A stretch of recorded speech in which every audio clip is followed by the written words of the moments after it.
하늘에 나는 새도 주 손길 돌보시네. 온 땅에 충만한 주 사랑으로 내 마음을 덮으소서. 주 나를 부르셨네. 주의 영광 위에 모든 사람 이끌소서. 주의 영광으로 주 말씀 향하여 주 말씀 향하여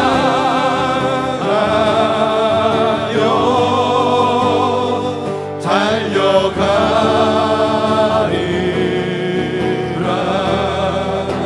힘도 아니 능도 아니 오직 성령으로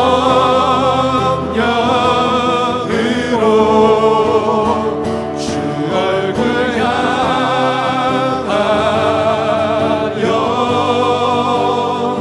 달려가리라.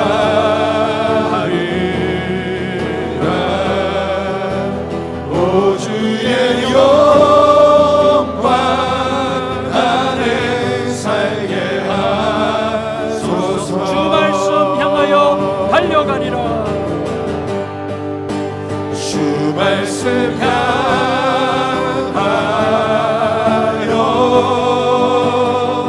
달려가리라.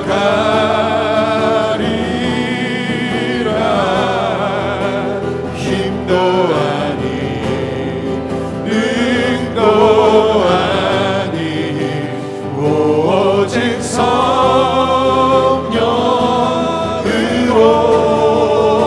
주 얼굴 향하여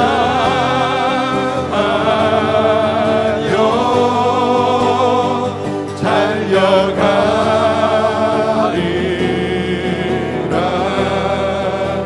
오 주의 영광 안에 살게 하소서.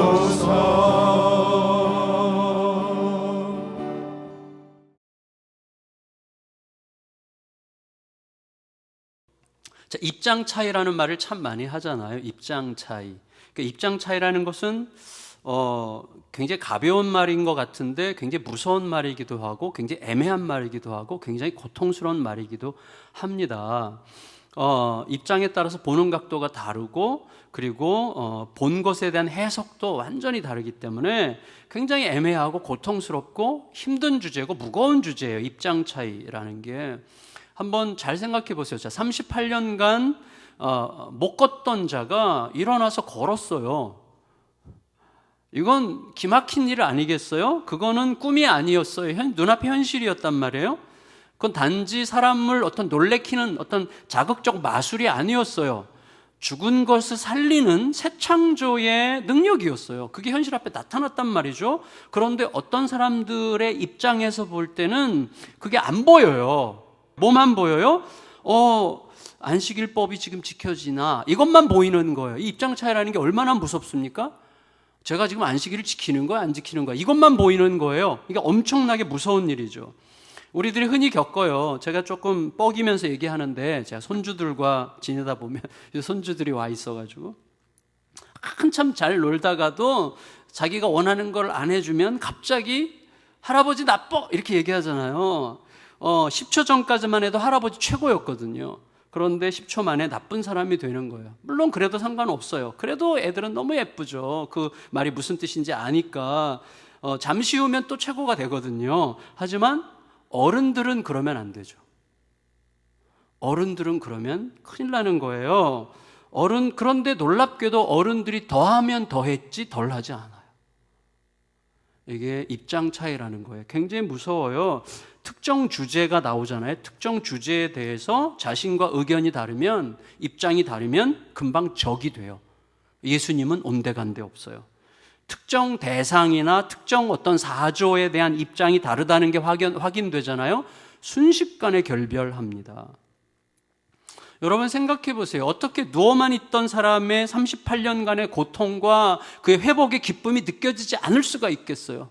어떻게 그걸 못 느낄 수가 있습니까? 어떻게 그 기적을 행하신 그 기적 주관자에 대한 궁금증이 일어나지 않을 수가 있겠어요? 그분에 대한 경외심이 어떻게 일어나지가 않을 수가 있겠어요? 하지만 놀랍게도 안식일에는 무슨 일이 있어도 안식일법을 지켜야만 하나님을 사랑하는 자야 라고 하는 자기들의 절대적 기준 때문에, 그 입장 때문에 훨씬 더 중요한 것들이 하나도 안 보이는 거예요. 이게 입장이라는 거예요. 무섭죠. 다만 법을 준수하느냐 여부로 하나님의 사랑이 결정되기라도 하는 듯이 하나님을 축소시켜요. 그리고 놀랍게도 그 하나님의 아들을 죽이고 싶어 하잖아요. 지금 죽이려고 하는 거예요.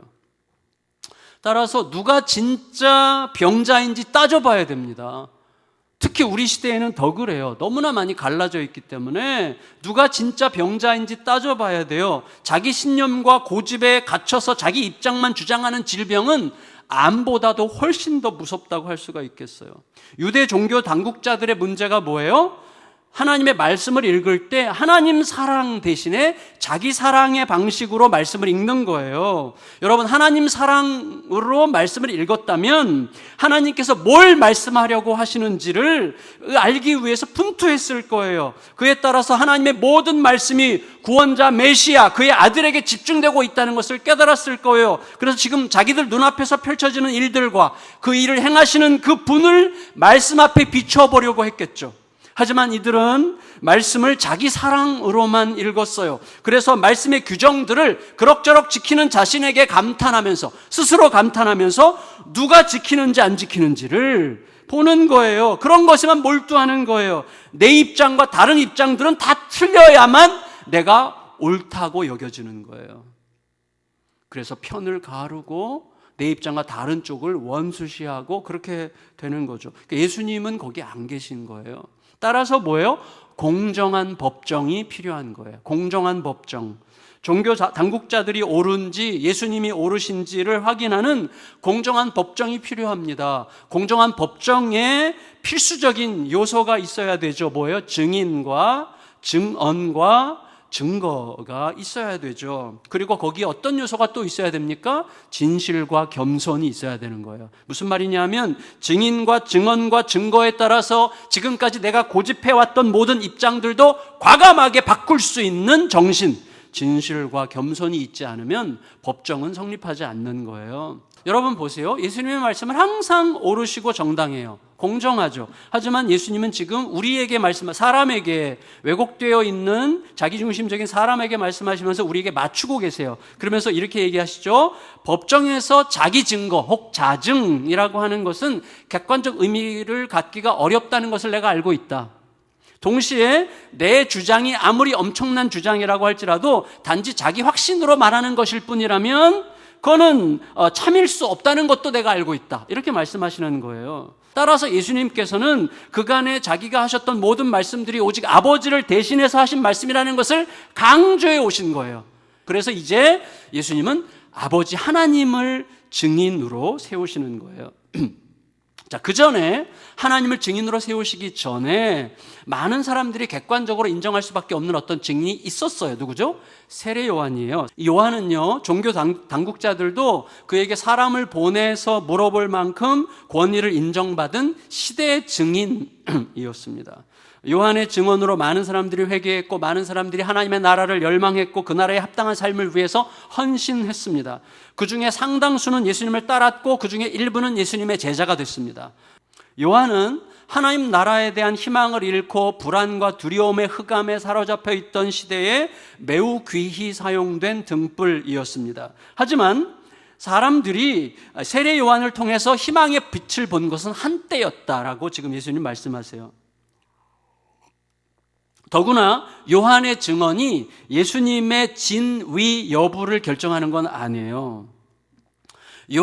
세례 요한의 증언이 어떻건 간에 예수님은 예수님이세요.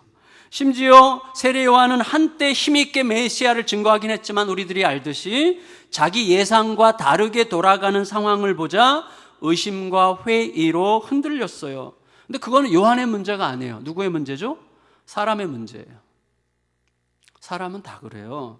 우리는 안 그럴 줄 알면 안 되죠. 사람은 흔들리는 존재입니다. 이제 하나님을 증인으로 세우세요. 근데 이 증인으로 세워주시는 하나님께서 제출하시는 증거가 있어요. 그게 뭐냐면 하나님이 아들을 통해서 행하시는 기적, 이게 증거예요. 자, 조금 전에 그 배경이 38년 된 병자를 일으키신 기적이 이제 배경이 되고 있는데 한번 생각해 보세요. 자, 지식을 가진 자는 자기가 아는 것과 다른 것에 대해 배타적 거부감을 가지기가 쉬워요.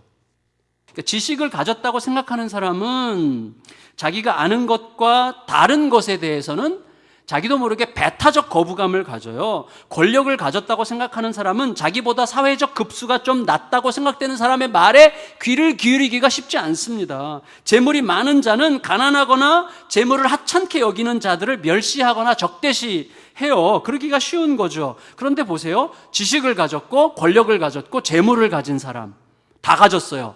그가 니고데모죠. 그 니고데모가 누구를 찾아왔어요? 새로운 지식으로 죄인들을 몰고 다니면서 재물을 하나님 중심적 삶의 위험 요소라고 주장하시는 예수님을 찾아와서 그 니고데모가 한 말이 뭐예요? 하나님이 함께 하시지 않으신다면 당신이 행하시는 이 표적을 아무도 행할 수 없습니다. 이렇게 얘기하는 거예요. 무슨 말이냐면 니고데모는 자기가 가진 지식과 권력과 재물이 예수님의 사역에 대한 적절한 판단 기준이 될 수 없다는 것을 알았어요. 여러분, 우리가 누군가를 판단할 때 뭘 기준으로 판단하죠? 내가 너보다 좀 더 오래 있었어. 나도 모르게 그렇게 판단하는 거예요. 내가 너보다 좀 더 잘 알아. 내가 너보다 좀 더 오래 경험했어. 내가 너보다 좀 더 돈 많아. 내가 너보다 훨씬 더 빵빵한 현실적 조건을 가졌어. 이런 것들이 누군가를 판단하는 조건이 되고 있어요. 마음을 잘 살펴보세요. 근데 니고데모가 그걸 깨달았다는 게 은혜예요. 나의 권력과 재물과 나의 사회적 지위와 나의 지식과 어떤 것도 이분을 판단하는 기준이 될 수 없다. 그래서 뭐예요? 예수님을 통해서 나타나는 모든 일들이 예수님이 하나님께로부터 오신 게 분명하다는 것을 증언하는 증거라고 확신했던 거예요. 그래서 찾아온 거예요, 니고데모가. 따라서 여러분, 니고데모가 비정상이 아니라면 대다수 사람들도 예수님의 기적을 보면서 그렇게 생각하는 게 당연하죠. 그렇다면 그 다음에는 어떻게 하게 돼요? 예수님의 모든 행동과 전하시는 말씀이 하나님의 약속과 일치하는지 확인해야만 하죠. 만일에 그렇게 하고자 했다면 예수님이 하나님 약속의 성취자로 오셨다는 것을 알기 시작할 거예요. 하지만 대다수의 유대인들이 그 길로 가지 않았어요. 이유는 너무나 명백해요. 하나님의 음성을 들어본 적도 없고 하나님의 형상을 본 적도 없고 더 나아가서 사람들 안에 담겨있는 하나님의 형상을 제대로 들여다본 적이 없기 때문이에요. 무슨 말이에요? 여러분, 만일에 그들이 하나님의 음성을 듣는 자들이었다면, 하나님의 형상을 보고자 한 사람들이었다면 38년간 누웠다 일어난 병자에게 그토록 냉담하고 무미건조하게 반응하면 안 되는 거죠. 그건 불가능해요. 그 일은 하나님의 음성을 들은 적이 없다는 증거예요. 사람들 안에서 하나님의 형상을 보려고 한 일이 없다는 뜻이에요. 그들이 그렇게 된 이유가 뭐예요? 무엇보다 그들 안에 하나님의 말씀이 살아있지 않았기 때문이에요. 말씀이 있긴 있었어요. 이거 우리가 잘 구분해야 됩니다. 내 안에 하나님의 말씀이 있어요. 그런데 말씀이 있긴 있지만 하나님의 말씀이 있는 게 아니라 말씀에 대한 내 입장만 가득할 수 있어요. 그게 예수님께서 안타까워하신 바리새인들의 모습이었어요. 말씀이 아니라 말씀에 대한 내 입장만 가득한 거예요. 나는 말씀을 이렇게 생각해. 그 내 입장만 가득. 이 내 입장이라는 것은 항상 하나님의 말씀 앞에 엎드리고 깨뜨려질 준비가 되어 있어야 되는 것이죠. 여러분, 그들이 말씀을 통해서 하나님의 음성을 듣는 자였다면 예수님의 말씀 안에서 그 음성을 확인했을 거예요. 그들이 말씀을 통해서 하나님의 형상을 보고자 했다면 예수님 안에서 하나님 형상의 완전한 모습을 발견했을 거예요. 그들 안에 하나님의 말씀이 있었다면 그 말씀이 예수님을 통해 지금 성취되는 중이었다는 사실을 깨달았을 거예요. 하지만 그들은 예수님을 믿지 않으므로 자기들이 아무것도 가진 게 없는 자라고 하는 사실을 스스로 증명하고 있었던 것입니다. 예수님께서 세우시는 또 하나의 증인, 세례요한, 하나님이 보이시는 증거, 그 다음에 세 번째 증인은 말씀이에요. 말씀. 여러분, 언제부턴가 꽤 멋을 들인 표현 중에 이런 표현이 있잖아요. 우리가 한 번쯤은 썼을 것 같아요. 뭐뭐라 쓰고 뭐뭐라 읽는다. 땡땡이라 쓰고 땡땡이라 읽는다. 뭐 이런 말 있잖아요. 일본 만담에 자주 등장하는 표현 구조를 사용한 언어 유희라고 그래요. 그건 그렇게 중요하지 않은데 이런 식이죠. 노력이라 쓰고 버티기라 읽는다. 뭐 이런 의미죠. 그래서 확 와닿게 되는 거죠. 그래서 이런 표현 방식을 지금 예수께서 말씀하시는 지금 유대인들의 현실에 적용한다면 저는 이렇게 쓰고 싶어요. 하나님의 말씀이라 쓰고 내 입장이라 읽는다. 혹은 사랑이라 쓰고 사용이라 읽는다. 이 정도가 되지 않을까 싶어요. 여러분, 유대인들, 이건 우리들의 이야기예요. 특히 종교 당국자들 중 하나님 사랑과 이웃 사랑이 최고의 계명이라고 하는 것을 모르는 자는 없었을 거예요. 하지만 실제로 그들은 어떻게 했어요? 하나님과 이웃에 대한 사랑의 계명을 내 공로와 나의 의, 나의 옳음을 확보하는 도구로 사용했어요. 그 사랑의 계명으로 내 공로를 쌓고 그 사랑의 계명으로 내 의로움을 쌓는 도구로만 쓴 거예요. 사용한 거예요. 사랑하면 되는 거거든요. 사랑이라는 계명을 사용해서 나를 위해 유리한 객관적 조건들을 갖게 되는 것이죠. 그런 종류의 이탈은 혹은 일탈은 우리들의 삶에서도 반복됩니다. 우리가 말씀과 성령의 탄식을 통해서 내 내면의 교묘함을 수시로 탐색하고 돌이키는 일을 반복하지 않으면 사랑을 사용으로 바꾸는 일은 우리가 거의 의식하지 못할 만큼 너무나 은밀하고 너무나 교활합니다. 말씀은 예수님께서 제3의 증인으로 세우시는 그 말씀은 우리를 생명으로 인도하는 텍스트죠. 그래서 생명으로 인도하는 텍스트이기 때문에 따르면 살고 벗어나면 죽는 거예요. 그게 말씀이죠. 우리는 그 말씀이 결국 우리를 어디로 인도한다는 것을 믿고 펼쳐요? 영생으로 한다는 것을 알고 펼치는 거예요. 근데 요한복음에서 영생은 하나님 나라와 동의어라고 말씀드렸어요. 따라서 우리들은 말씀을 펼치면서 하나님 나라에 속한 자로서 그 나라의 백성으로 그 나라를 구하며 그 나라를 누리기 위해 말씀을 연구하고 묵상합니다. 하지만 불행하게도 말씀을 열심히 부지런히 연구한 결과 오히려 참 영생의 길에서 벗어나는 일이 있는 거예요. 말씀을 열심히 연구했는데 그 말씀의 목적지에서 완전히 벗어나서 딴 데 가는 거죠. 이유가 뭐예요? 자, 영생을 얻기 위해서 말씀을 펼친다면 자, 차이가 어디 있어요? 내가 기대하는 영생, 내가 기대하는 하나님의 나라, 영생을 얻을 나, 하나님의 나라에 들어갈 나에게 모든 관심을 집중한 채 말씀을 펼치기 때문에 길을 잃게 되는 거예요. 그런데 반대로 말씀을 펼칠 때 항상 초점을 어디다 둬요? 하나님이 주시려는 영생, 하나님이 기대하시는 나라, 영생과 그 나라를 주시는 하나님께 모든 마음을 쏟아서 말씀을 펼치면, 하나님을 알고 예수님을 알고자 하는 마음으로 말씀을 펼치면 그는 어떤 사람이에요? 지도를 손에 쥐고 산길을 걷는 사람이 되는 거예요. 그래서 지도를 따라서 가는데 아닌 것 같아 보일 때가, 이 길이 아닌 것 같은데 왜 지도가 일로 인도하지? 그럴 때가 있어요. 그럴 때도 지도만 따라간 끝에 예수님을 만나게 되는 거예요. 왜냐하면 그 지도의 목적지, 그 지도의 데스티네이션이 뭐예요? 예수님이에요. 예수님. 그래서 지도 끝에서 예수님을 만나는 거예요. 자, 말씀을 정리해 갈게요. 세례 요한과 그 다음에 예수님께서 하나님으로부터 오셨다는 사실을 객관적으로 증거하는 기적들과 그리고 말씀. 자, 이런 모든 증인, 증언, 증거들은 오직 한 목적지를 향하고 있어요. 예수님을 향하고 있는 것들이에요. 그런데 세례 요한의 말을 듣고서도, 세례 요한의 말을 들었어요? 기적을 봤어요? 하나님을 사랑한다고 말해요? 하나님께 순종한다고 자부하며 하고 있어요? 하나님의 말씀을 누구보다 잘 알고 잘 지키고 있다고 확신하고 있어요? 그런데도 대다수 유대인들은 예수님을 향하지 않았죠.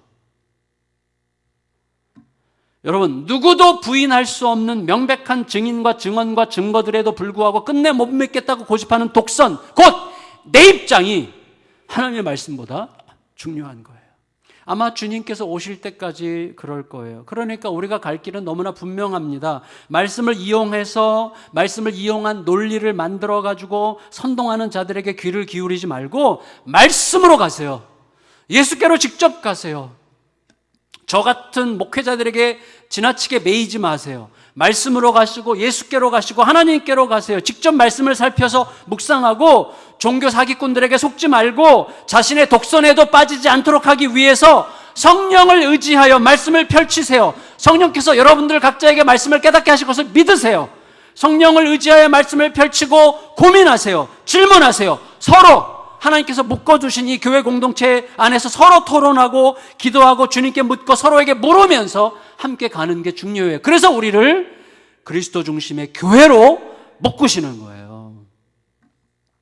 여러분, 증인과 증언이 참 중요합니다. 그런데 증인과 증언은 언제든지 이 텍스트, 말씀에 의해서 지속적으로 검증돼야 돼요. 누가 아무리 대단한 증언을 하고 간증을 한다고 해도 말씀에 비추어 보는 게 굉장히 중요합니다. 여러분, 증언이 중요합니다. 근데 증인이 더 중요하죠. 왜냐하면 증인의 신뢰도가 증언의 무게를 결정하죠. 그런데 잘 생각해보세요. 증인의 신뢰도가 너무 낮아.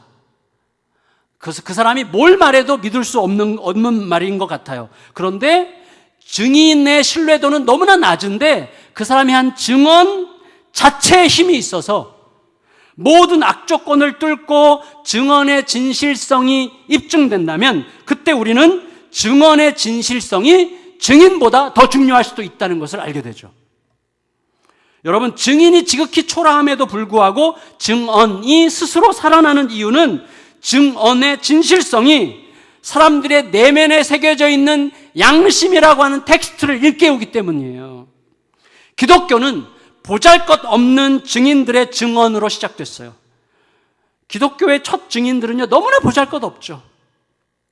증언대에 설 수 없는 여자들이었죠.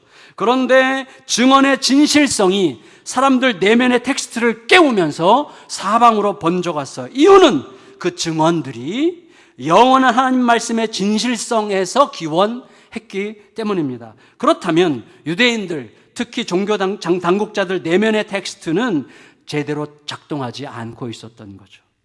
예수님은 그것을 외식 때문이라고 진단하셨습니다. 외식. 여러분, 외식의 핵심이 뭐예요? 자기 존재감 숭배예요. 저도 그 병이 깊은데 벗어나려고 지금도 발버둥하고 있는데 자기 존재감 숭배. 내가 어떤 모습으로 비춰지는가에 집착하느라고 나의 내면의 실체가 어떤지를 살필 겨를이 없어지는 거죠. 그들만 그런 게 아니죠. 우리 역시 하나님이 아니시라면 절대 해석이 안 되는 명백한 증거들이 있어요. 예수님을 통해서만 얻을 수 있었던 위로와 기쁨들이 있어요. 말씀에서 솟구치는 희열과 열망을 무수히 경험했어요. 근데 여전히 안 믿고 있는 건 아닐까요? 여전히 불안과 두려움을 더 믿고 있는 건 아닐까요? 우리도 물어야만 돼요. 우리는 여전히 하나님의 약속보다도 하나님의 약속을 밀어내는 의심과 두려움과 불안을 너무나 깊게 의지하고 있는 건 아닐까요? 그런 두려움과 불안은 어떻게 해서 사라집니까? 어떤 교회가 그렇게 했다고 하는 것처럼 한밤중에 공동묘지에 가서 막 채찍을 맞든지 오물을 먹는다고 해서 해결되는 게 아니에요. 그런 것들은 오히려 종교개혁 이전으로 돌아가는 매우 천박한 퇴행적인 몸부림이죠. 우리들은요, 구분해야 됩니다. 하나님을 사랑하는 척하면서 하나님을 사용하는 은밀한 복음 장사꾼을 복음의 존귀함으로부터 구별해야 하는 은혜를 구해야 돼요.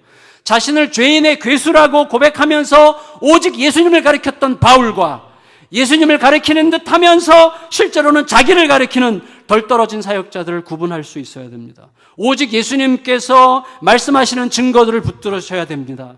내게 허락하신 신실한 증인들이 우리 주변에 이렇게 많잖아요. 삶에서 명백하게 보이시는 함께 하신 증거들, 무엇보다 생명을 주시는 그 말씀을 가까이 들여다봐야 됩니다. 이 증인과 증언과 증거들을 통해 예수님과 그 사랑을 제대로 알고 그 사랑 안으로 점점 더 깊이 들어가는 새 창조의 메신저들이 되시기를 진실로 열망하며 기대합니다. 그 은혜가 우리 안에서 작동하면서 결국 일상 속에서, 우리들의 일상 속에서, 우리들의 일터에서 가정에서 사랑하는 가족과 이웃들과 함께 두려움과 불안을 넘어 믿음과 사랑의 샬롬에 도달하는 우리 모두가 되시기를 예수님의 이름으로 축원합니다.